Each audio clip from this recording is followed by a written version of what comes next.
Hello and welcome to the second of two conversations in honor of Black History Month at the Public Theater. My name is Garlia Cornelia Jones, and tonight I'm joined by my colleague, Kalida Davis, and we are in conversation with Mr. Woody King Jr.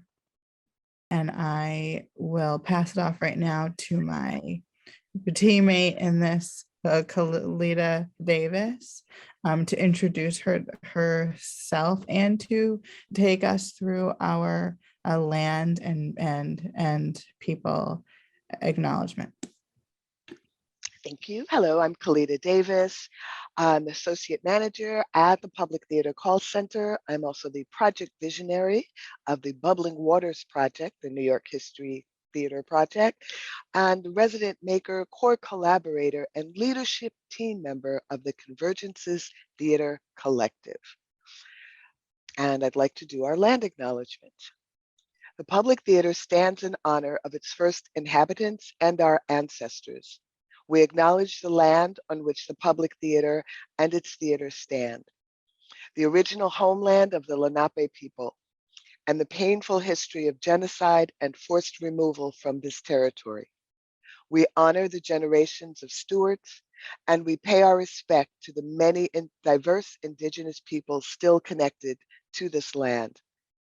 The public also gives our respect to the people of Seneca Village, a community of Black property owners who were removed from their land and whose village was destroyed in the creation of Central Park.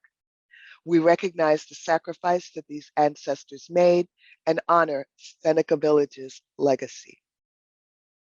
The Black History Committee also acknowledges that the Public Theater stands near the land of the Blacks, Manhattan's free and freed Black property owners of the 1700s, and adjacent to the Little Africa community of the South Village.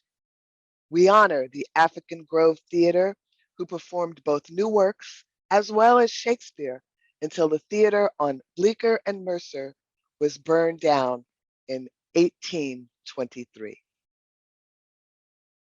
Thank you for that, Kalida, that bit of history as we start to talk to someone who is history in the history. And I'm going to read just a bit of Mr. King's bio here.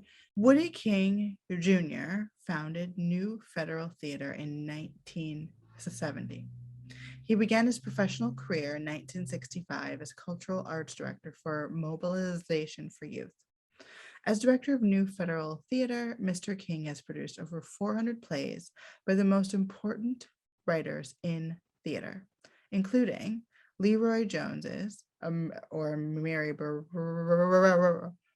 Baracus, A Recent Killing, Ed Boland's The Taking of Miss Janie, which won a Drama Critics Circle Award, J.E.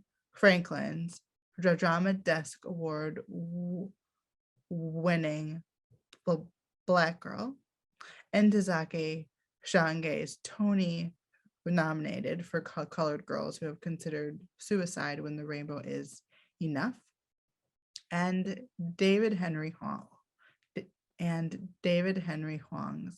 The Dance and the Railroad. Mr. King is an acclaimed director who has directed productions for regional theaters throughout the U.S. He directed Checkmates by Ron Milner for ETA Chicago, Inner City Cultural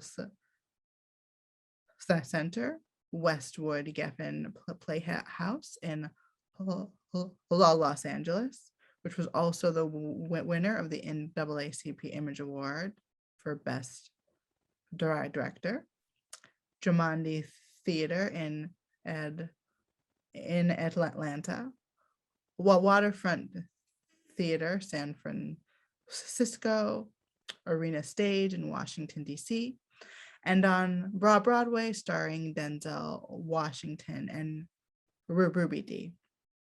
Mr. King has directed James Weldon Johnson's adaptation of God's Trombone for the Schubert Theater in Philadelphia, the Ford's Theater in Washington, D.C., and New Federal Theater in NYC.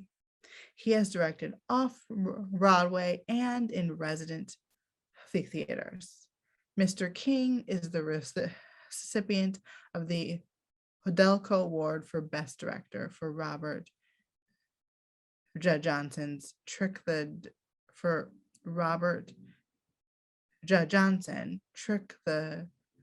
Devil by Bill Harris, and Appear and Show Cause by Steve Taylor, a writer, editor, drama critic, and teacher.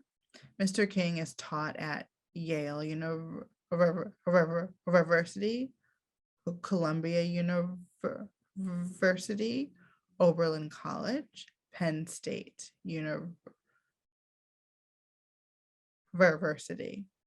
Mr. King is the recipient of an Obie Award for Sustained Achievement, an honorary doctorate in human letters from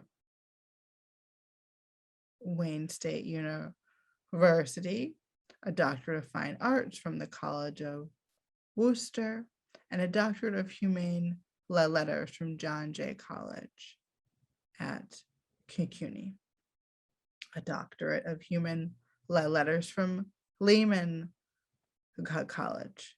He was inducted into the American Theater Hall of Fame in January 2012. In 2013, he received the Edwin Booth Award, and in 2016, he received the Ida B. Wells Award from the National Conference of Black Writers. I think the list can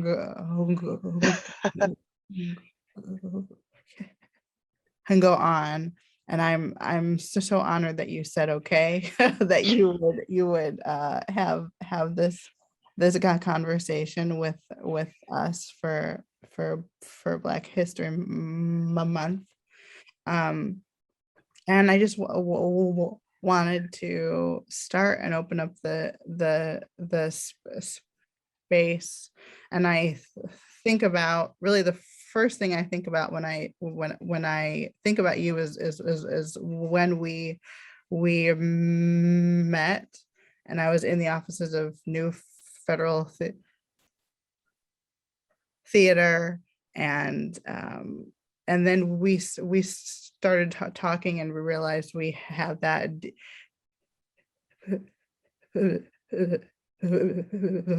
Detroit connection.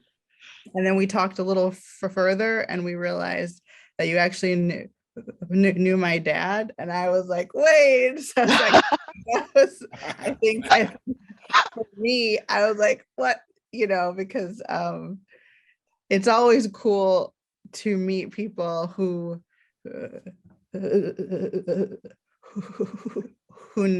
especially have known my dad before he was my dad, and when he was doing theater in the 60s in Detroit. And I always hear stories and see photos, but to know that. And then I think after that, I felt like every time I connected with you, I was always able to meet somebody that I looked up to, right? I remember being able to really develop just a correspondence with a Mary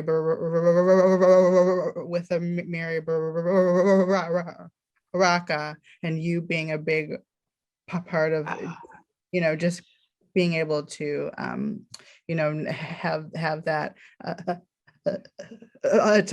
a tie. And so I always have a lot of very positive things and just think about those early times. And then I also just am curious. So like, I think that personal story aside for some context, and just knowing that you are a really important person in Black theater, and I feel honored to just have this other tie. Oh my gosh, stop calling me. Um, and so Thanks for saying my actual question is well, I just want to go back to the start, and I want to know how you started in theater and what drew you to the theater. My first. I'm from Detroit, and I went to Cass Tech High School, and once I graduated from Cass Tech, I went to work almost a week later at the Ford Motor Company as a welder, and I worked there for 3 years and watched old people get laid off and everything. And I worked the midnight shift, and I watched people like Sidney Poitier and the Defiant Ones. And what happened is in 1959, when I saw him in that film, I was just enamored. I was just blown away. I had never seen anything like it. Now, I began studying a little bit at Wayne State, but I was watching plays and trying to be a part of the theater scene. And I got a scholarship to a place called Willowway School of Theater in Bloomfield Hills, Michigan. And that's a white suburb of Detroit. And Willowway brought in a lot of very high profile actors, like, and people who worked in the theater who was very powerful in the theater. The late Hal Kloerman, the late Otto Preminger, Ilka Chase, Basil Rathbone, and I think Angela Lansbury. But George C. Scott was a part of that. And they taught they would come in and they would teach for a week or 3 days. And I was working a midnight shift, and I had classes 2 days a week. And but it was very difficult, almost impossible to see any Black plays being done. And then I met a Reverend Malcolm Boyd. Right at the time, me and David Rambo, who is still alive and working in Detroit, started a theater called the Dramatists something, and Drama Associates. And it was it was a carriage house on East Kirby, East Perry.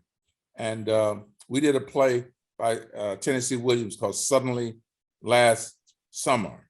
And by then we had found a little place on Adams and Bush downtown to start a theater called the Concept East.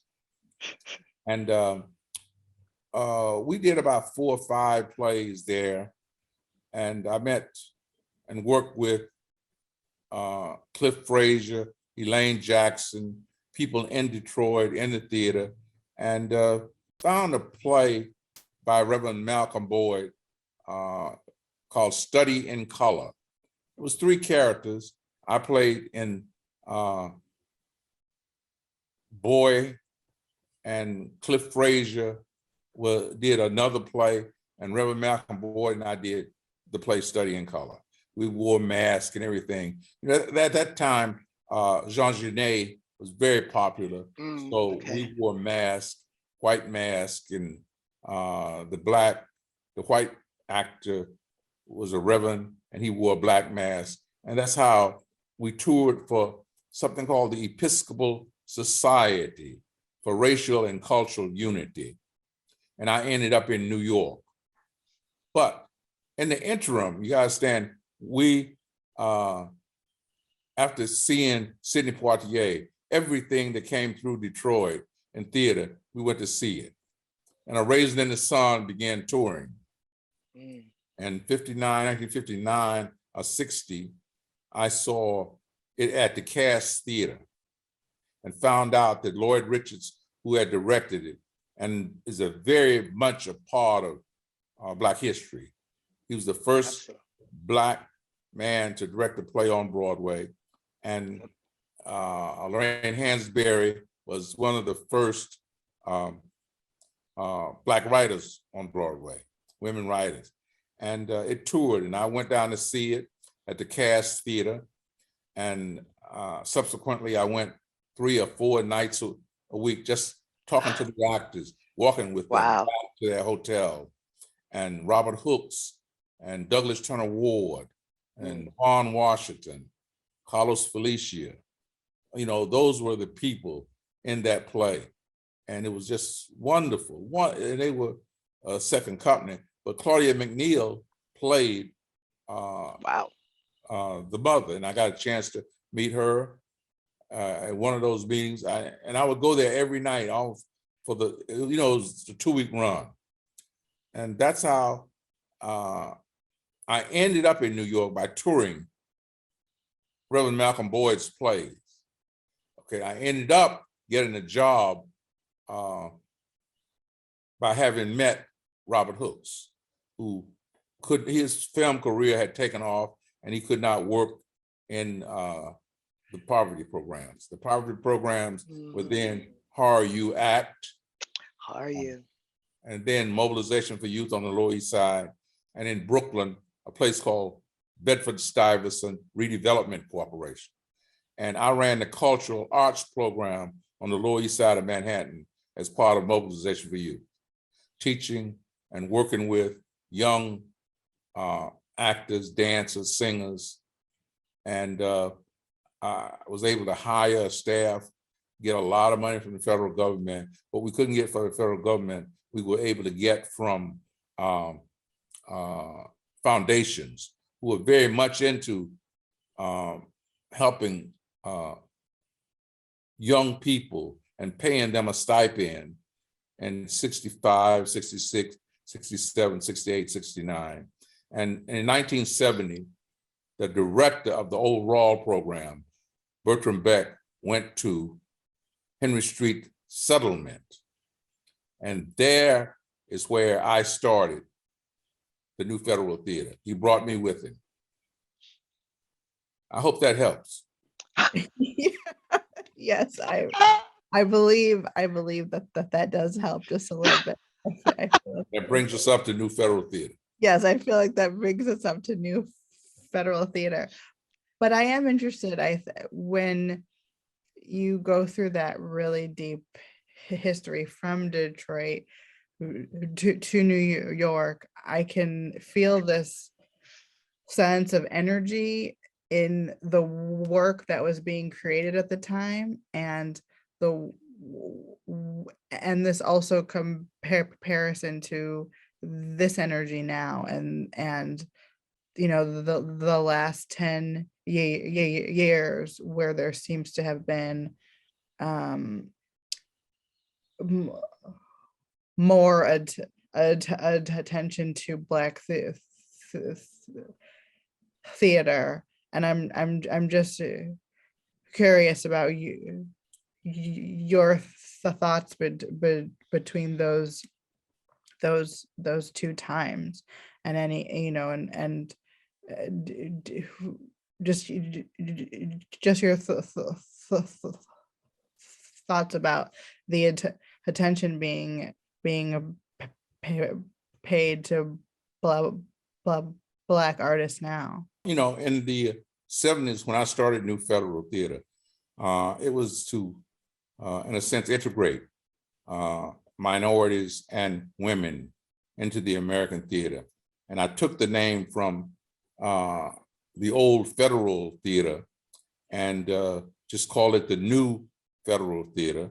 And, very much influenced by Hallie Flanagan, John Houseman, who I had met at Willoway. And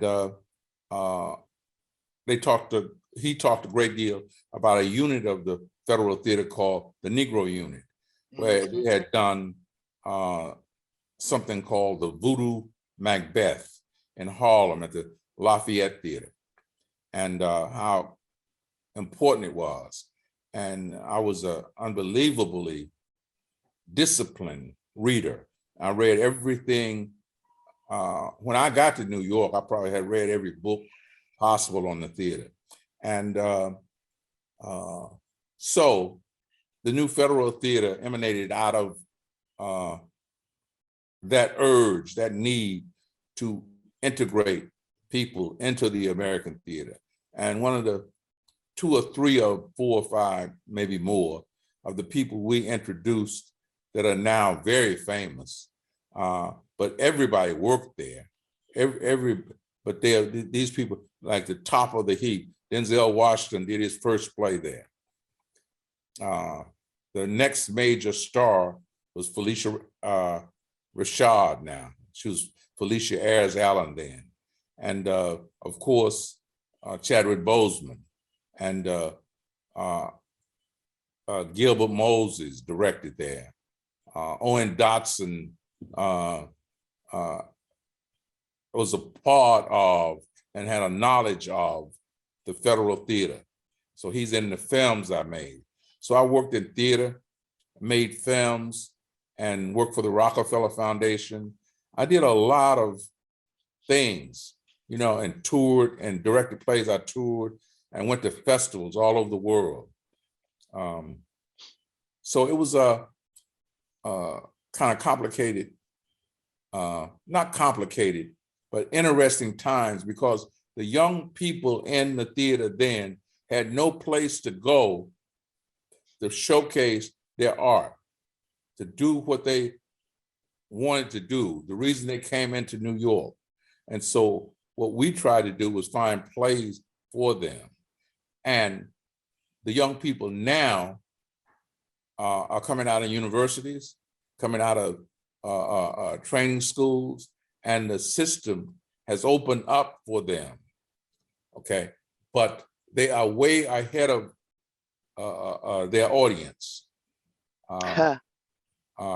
Their audiences are not, in a sense, supporting them because their audience have so many other things to deal with.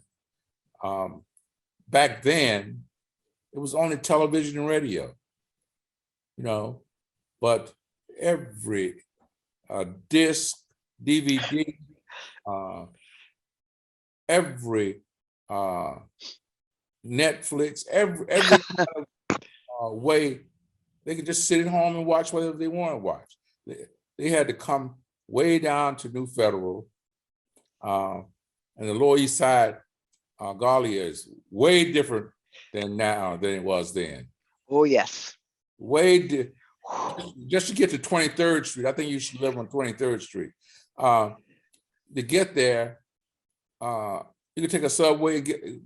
The walk from Essex Market to where I was like an unbelievable difference from catching the train. Yes. It was this Black History Month is so interesting because it is during the worst pandemic in the history of America, even worse than the 1918 flu. Yeah, 1918 flu. Yeah.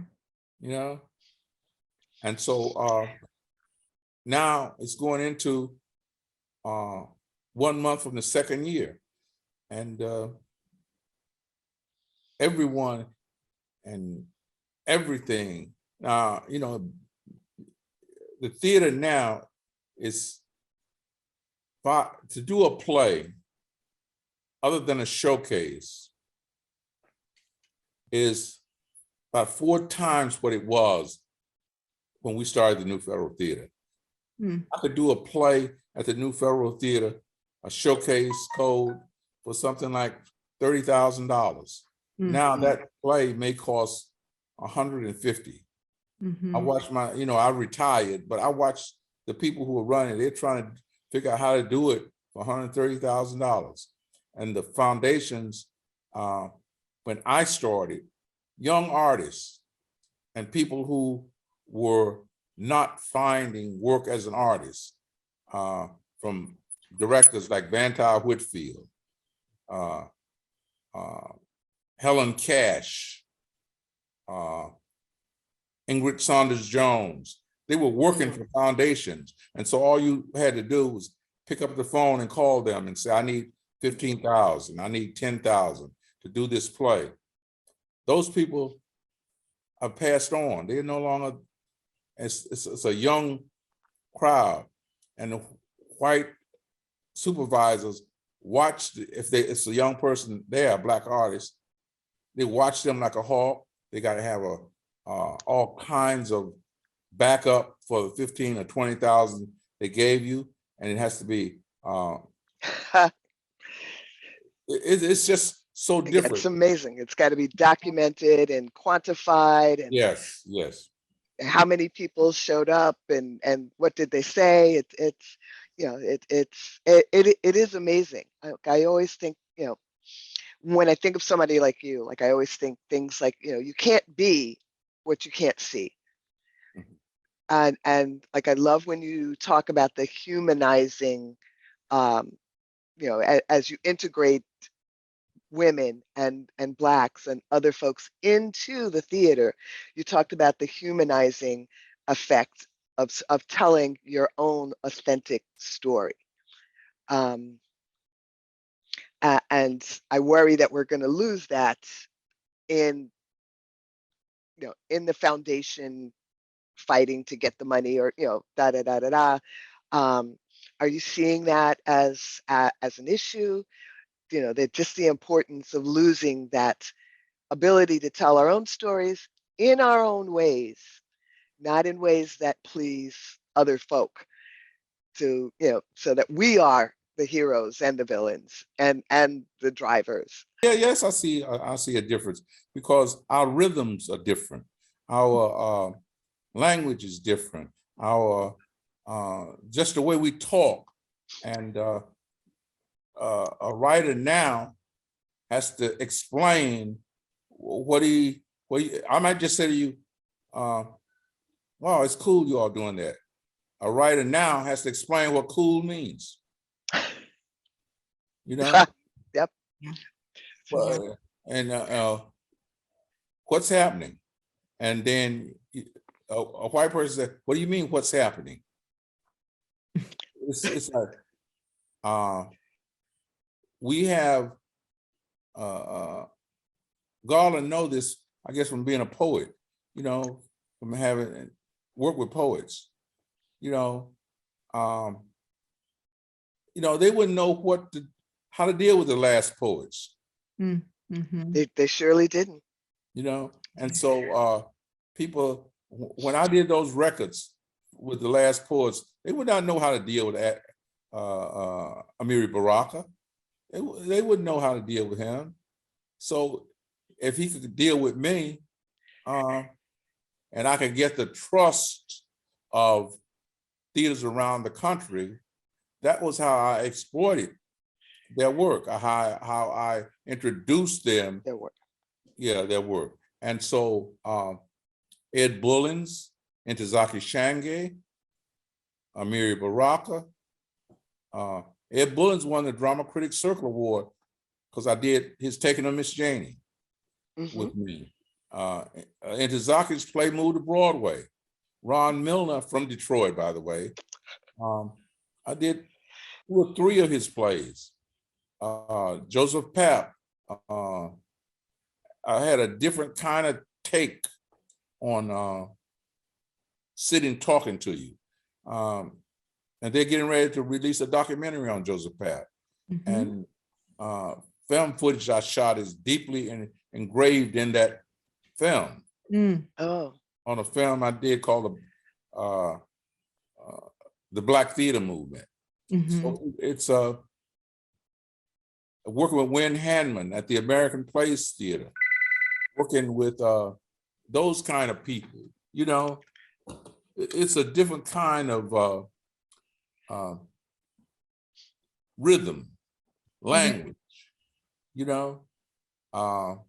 It makes me think about what you were saying earlier about the audiences are not supporting the youth at this time, or the young people at this time.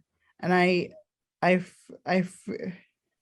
feel like this hybrid and the digital moment is a way for people to experiment, and maybe they don't always need support in the same way as Ways. they should.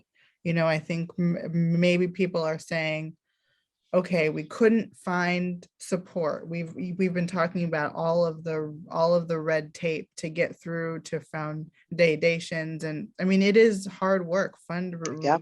Fundraising takes a lot of time, and then sometimes you feel like I won, and then other times you feel like I worked so hard. What's happening?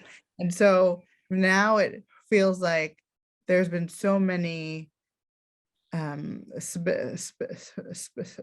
spaces and so many ways that have been created for artists to fund their own work and to put their work up in spaces that are very non-traditional. We spent over a year making everything on Zoom.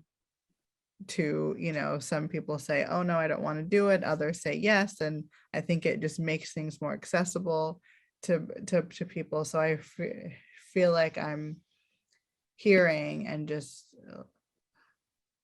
listening to you talk about all these different shifts in the way that theater is both supported and made and produced, and hearing that you have been an advocate and a person who was is this mega producer. I think it's just people always ask, well, what a producer does.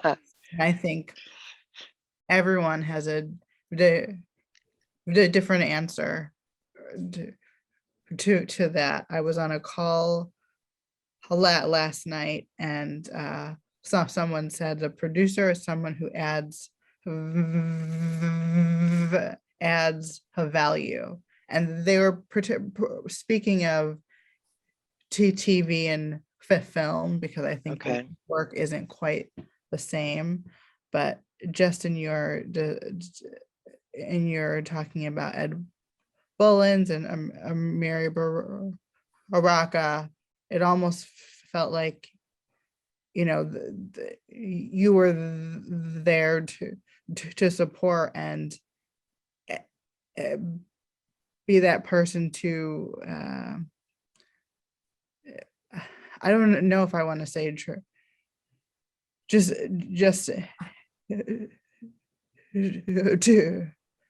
to advocate for them as they got their work up, and that feels like that is such a tremendous thing, and something that has been so valuable, not only to those people but to the ways that their work wasn't out there, and who their work touched. Yeah, you're right. You're right Yeah. there. But it's like, if I did about 6 or 7 pieces by Ed Bullins, Mhm. okay, all of them were tremendous successes. I did about 5 or 6 pieces by Lawrence Holder, Mhm. 3 plays by J.E. Franklin. Okay, now what differentiates their work from differentiated their work from traditional playwrights, Mhm. like Jack Gelba, Zeus Story, maybe a few others. and poets. And I did the last was what differentiates his work from Lawrence Ferlinghetti. What differentiated the works of these Black playwrights is the language a person could see and hear when they walked into the theater and sat down. There was not, they weren't rich people. Some of them might not even graduate high school. They could sit down because I was able to find playwrights who wrote for them. Okay, now, these playwrights who wrote for them and could not get to a Joseph Papp or Wynn Handman or Kennedy Center for the Performing Arts, or get in a theater, the Cass Theater in Detroit, or by working for the Rockefeller Foundation and working for the money, I could go to the Free Southern Theater and say, we're going to send you $30,000. They weren't going to argue me. I could go to Watts Writers Workshop and see Quincy Troop and say, wow, I like what you're doing. I like what you're doing, you guys. And we're going to send $50,000. And they would get it. And so they would spread the word. There's a guy named Woody King at the Rockefeller Foundation. There's a, you know, it was good. I had the energy and I had the education, graduating from Willoway, Lehman College, Brooklyn College, early, and I don't know if you all know it, but Cass Tech was one of the prestigious high schools in Detroit. Yeah. And so I had that experience of working in the factory. I had the experience of working for the city of Detroit, as working for the city of Detroit as well, because that's all I did was work and long for the arts, appearing on Broadway. I had all these experiences. So last year, for example, I had a Tony Award for many, many years of working in the theater. And my wife said, Woody, do you know what the Tony is? I ain't never dreamed of getting on Tony Award. You know, integrating minorities and women into the theater so they could get them. You know, it wasn't for me, you know? So I was very blessed to be a part of an industry that came along where I was in the right place at the right time. And I could talk to a Joseph Papp much better than a George C. Wolfe, much better than, you know, but they had a different experience. It was a different generation. Right. So go ahead. But I'm sorry, I hate to talk so long about it, but No, but it's a different generation now. Absolutely. But you're, so I just, you are, and Kalita has a question about this, but I think, you know, being in the right space at the right time, I think, you know, something that you said, and just continuing to be able to navigate is a very real thing, because you have also been in touch with many people that a lot of that are not as well known, but you have been able to, as you say, you know, prop up those people and advocate for them and make sure that their work is out there. So, you know, I think, you know, that's. And one person we advocated for is Ntozake Shange. I mean, we advocated for, you know, they're redoing her play They've redone it in movies. Yeah. Uh, Filmed it around here. yeah, yeah. And so when I did it, and I felt that Joseph Papp should see it. And if I say to Joe, if you will please come down, can we talk to you about this play? We had already saved him $85,000 on producing a play. He didn't have to change the director. He didn't have to do a set. All he had to do was move it there and a week of rehearsals. So it's about the economics of this thing. And at the same time,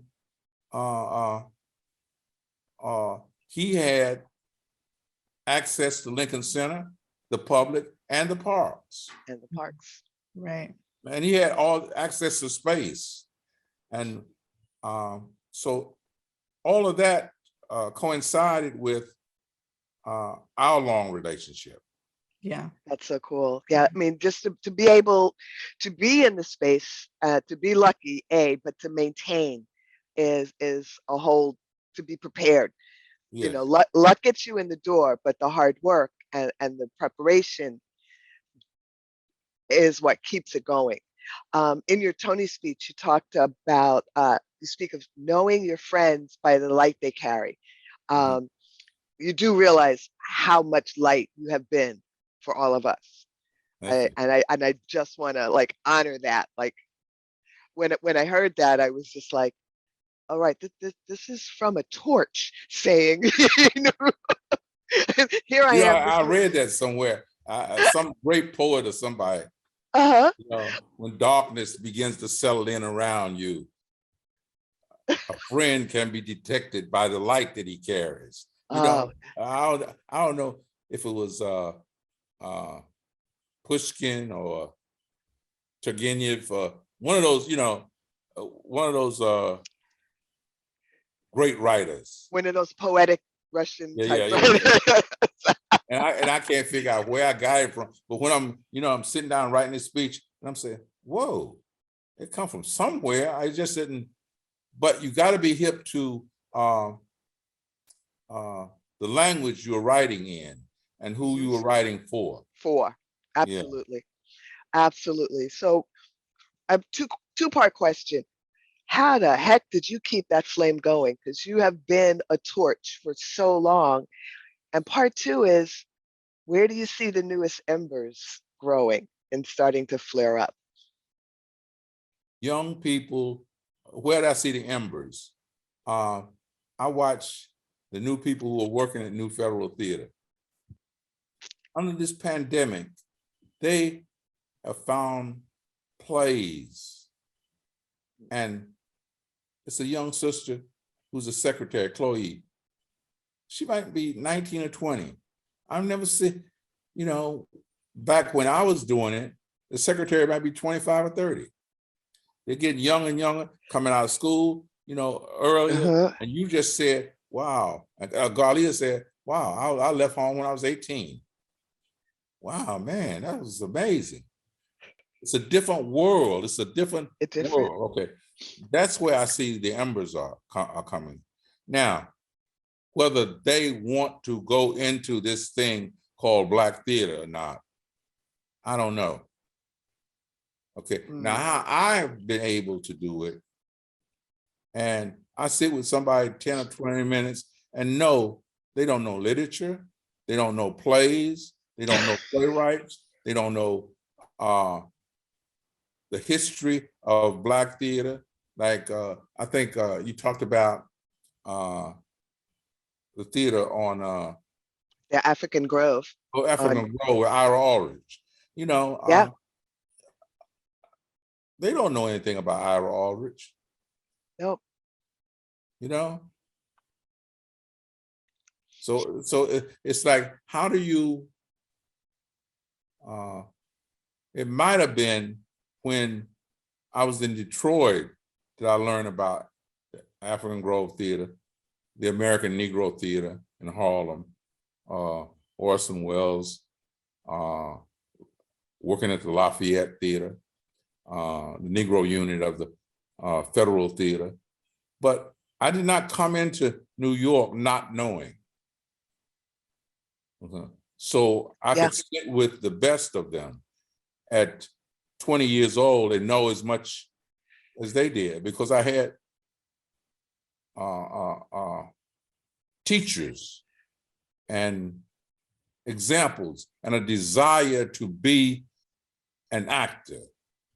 So I know I had to be prepared. I know I had to study with Lloyd Richards. I had to study with Paul Mann. I had to study with Stella Adler. You know, you have to study to be what you want to be. So my early plays was very well received that I acted in. Mm-hmm. That's where I see the embers are coming.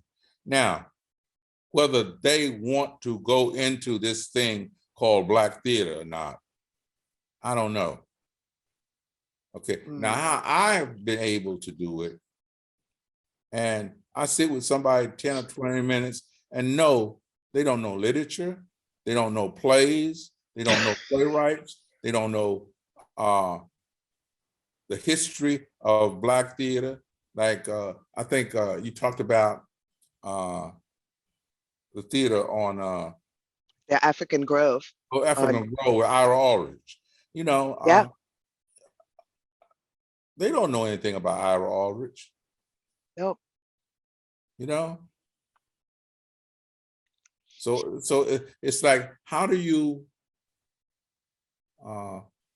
It might have been when I was in Detroit that I learned about the African Grove Theater, the American Negro Theater in Harlem, Orson Welles, working at the Lafayette Theater, the Negro unit of the Federal Theater. But I did not come into New York not knowing. So I could sit with the best of them at 20 years old and know as much as they did, because I had teachers and examples and a desire to be an actor. So I know I had to be prepared. I know I had to study with Lloyd Richards. I had to study with Paul Mann. I had to study with Stella Adler. You know, you have to study to be what you want to be. So my early plays was very well received that I acted in. Mm-hmm. Did you ever want to go back to Detroit? I know you were here and doing things, but did you ever, try to go back or think about doing work in both spaces? You both know, once my city grabs your heart, you're mine. You know that, right? Both of you. Neither of you are leaving. Well, it was always inviting me back because they wanted to honor R.C. Davis, and could I help them do that? Or they wanted to, and we went back, and the Ford Motor Company honored Ozzie Davis and Morgan Freeman, but I was the one who had to put it together because they didn't know how to get in touch with them. They didn't know. You have to know what to say, you know. Okay. Yes, Well, we want to invite you back, but when you come back, would you produce this for us, please? Yeah. No, it wasn't producing because they had all the people. We just showed up and in tuxedos and thanked them for the awards. But I didn't have any desire to give up working with professional actors. Yeah. When we work with professional actors, it's a different kind of thing. Working with Morgan Freeman or Denzel Washington, or and having seen professionals at work. Really understanding our Black theater history completely is something that not a lot of people do or know, and so that means as we create new history, you sometimes have to have to let people know, oh no, wait, this person did that first, and you're part of this legacy, but you're not the first. And I am definitely a person who believes in history and honoring like a certain, and just really understanding who did what and when, you know, either it's because of my dad or just because I just like those details, and I don't want to tell a lie. I want to make sure that we are telling things in as honest and as truthful a way as we can. And so Yeah, I think yeah, the things that you're talking about, Woody, is just this honoring of history that isn't always the thing. yeah, it's not always done, and I'm not sure it's always taught. I think it's taught so sometimes, but Yeah, it's, you know, it's not only am I standing on someone's shoulders, I know whose shoulders I'm standing on. So when you know your history, when you know that this is a continuum, I did not invent it, and you damn sure didn't invent me. It's a different. You come from a stronger place. It's harder for you to be uprooted when you know that you have roots, no matter how hard they try to uproot us as African Americans, especially. Um, yeah, it's important. It's grounding. Yeah, and it's a thing. I want. I I really hope those embers that we talked about. You know, you see all of this talent and all of this energy. Get beat down sometimes, and you're like, no, no, you don't understand. This is a continuum. You're not coming from scratch. You're standing on Woody's shoulders. You're standing on Ira Aldridge's shoulders. You're standing on uh, a legacy and a history that was more than. And then we sat there and waited for you to come. You know? Now, let me add. Okay, after I saw the Defiant Ones with Sidney Poitier, I looked all over Detroit. I ran into Garla's father in a play called Othello. Okay, that's a part of the land, you know, and he did another play that, yeah. and this other, and I saw those two plays, and I can't tell you where I saw them. Uh-huh. I ran into David Rambo and a guy named Martin Shakar at Wayne State. Mhm. He did Edmund in Richard III. And those are the shoulders. And Walter Mason, and who's a magnificent Othello as well. I ran into plays because once you see where you want to go, there are things you can hook up that really, and things and people, Mhm. Mhm. you know, and I'm sure Mr. Jones don't know who I am. Oh, yes, he does. Okay. You know who you are. Because back then it was like I felt I was irritating him, you know. But Uh-oh. Uh-oh. okay. But Garla, you say you're going back to Detroit. You know, please tell him I remember him. I will. Okay. And he could do. I mean, I ain't never seen anything like that, and a black man doing it. All You right. know, a black actor doing it, and I said, "Oh my God." Okay. And so I said, I gotta get my speech together. I gotta learn how. I'm from the South. I'm from Alabama. So but I kept getting roles. I kept getting roles, and I could never do. But I wanted to do that pentameter that Shakespeare wrote. Then Yeah. you know.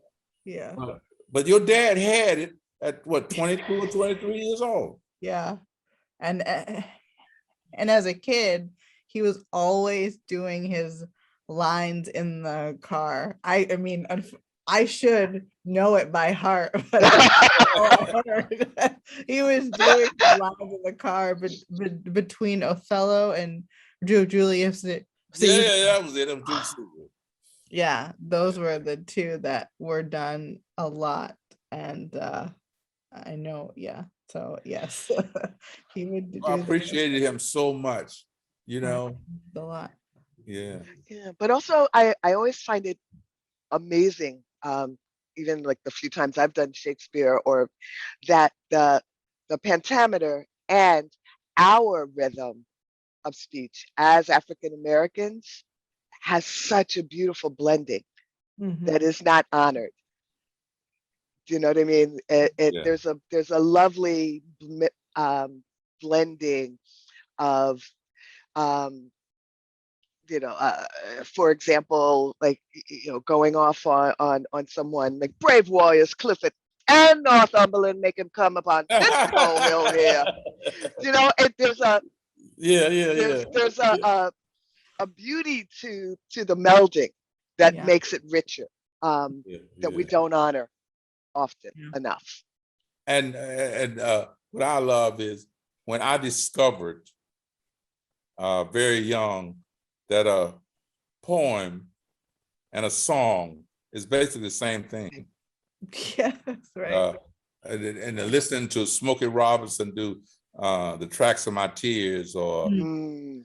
Sam Cooke, Change Is Gonna Come, is a rhythm. The Temptations doing Anything. My Girl, any of those songs, it's the rhythm, and it's a poem, and it's written by someone. And I look at the Ain't You Proud on Broadway, and I said, oh, this is not the Temptations I grew up with, but they are part of the That history. continuum. Yep. Yeah. Yeah. Okay, I wanted to share just before, as we close here, Jonathan and Sade both asked you a question. So I'm going to share the video so you can see it, and we'll and have you answer what they had to ask you. If I have a question for Woody, it would be living in the space in which you now occupy as a literal living goat. What does rest look like for you now? What does rest look like for you now after doing all the work that you have done? What does rest look like? And is it something that you're pursuing in this moment, in this new chapter of your life?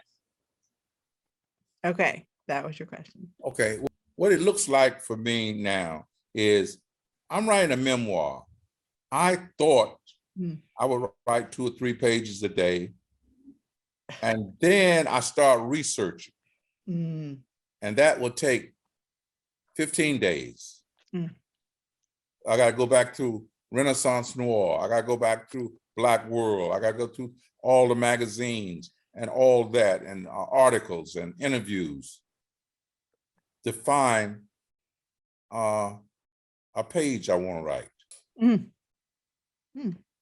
That's interesting, but that does make a lot of sense, because you're probably really getting into it in order to tell this story and just to have everything accurate. Okay, now I'm going to share the other question from Sade.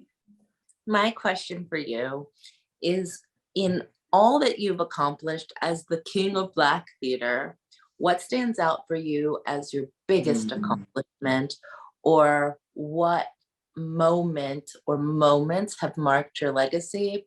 And if you could wave a magic wand, where would Black theater be in the next 10 or 25 years? Okay. If I could wave a magic wand, I would see a major Black theater institution owned by Black people, supported by Black people, and with an audience and Black plays, Black dance, the Avenalias, another revolution, Revelations created, another Ed Bullins, another August Wilson, in all these cities, Dominique Morisseau, whose work I love, all these people getting to see the works. That would be what I would love. Now, in terms of waving a magic wand and looking at what I've done, it's the accumulation of work that I'm proud of, not any individual. I am very proud, have been in one of my most memorable days in theater was I was in Alaska, and August Wilson and I sat in the hotel lobby and talked for 4 hours. Wow. Okay, all Ed Bullins and I, on his arrival in New York, from San Francisco, sat in my apartment and we talked and laughed. I remember, and I said, this guy got something. So no matter what he brings to me, I'm going to try and do it. Those are okay. Now, in terms of women writers and actresses, Ipatha Murkison could interpret better than any other person I knew at that time, men or women, a play after 2 or 3 readings. And I hope you know Ipatha Murkison. Yeah, absolutely. Oh, yeah. And those are the kind of things, and she did 9 plays at New Federal before, and then she became, see what happens is, and you all are going to run into this now. People get famous in the theater. They get kind of wealthy in television and film. And if they are great, they get a part that pays them a great deal, $10,000 or $15,000 a week in television, and they get that living. So they forget about the theater when they were doing showcases. And there's a place for them to do those showcases. So that's what I would say to Sade. Sade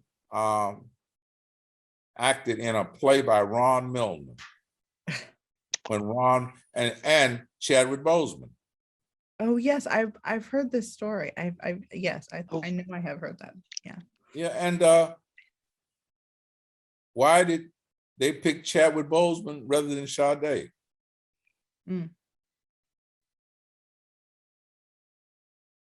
Who knows? Yeah. Because she had Barbara Ann Tears genes, and she wanted to start and work and run in that institution. And so I would catch her between doing plays and raising money and say, you want to do this play? Because from her running the theater, her desire, her need at certain times was to follow in her mother's footsteps. And having done plays with her mother, I said, well, maybe her daughter want to do plays too. So those are my thoughts for Sade. Thank you. Wow. Well, we've done our time. We could continue on, but Can I just sit here and listen for the rest of the night? I mean, let me know when you get tired, sir, but I'll just talk. I'll be here. No, yeah. I know you only got a certain amount of these. Where are you going to show this? You stream it or what?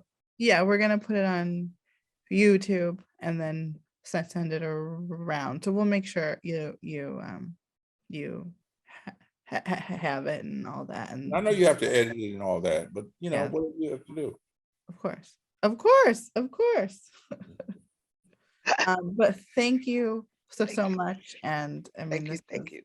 this has been a great part of our Black History Month offerings that we were able to do this year, because we're not doing in person things. So this was one of the things that we are sharing with our community. So thank you so much for saying yes and sharing your history with us. Thank Thank you. you. Thank you. Of course. Thank you for being a light.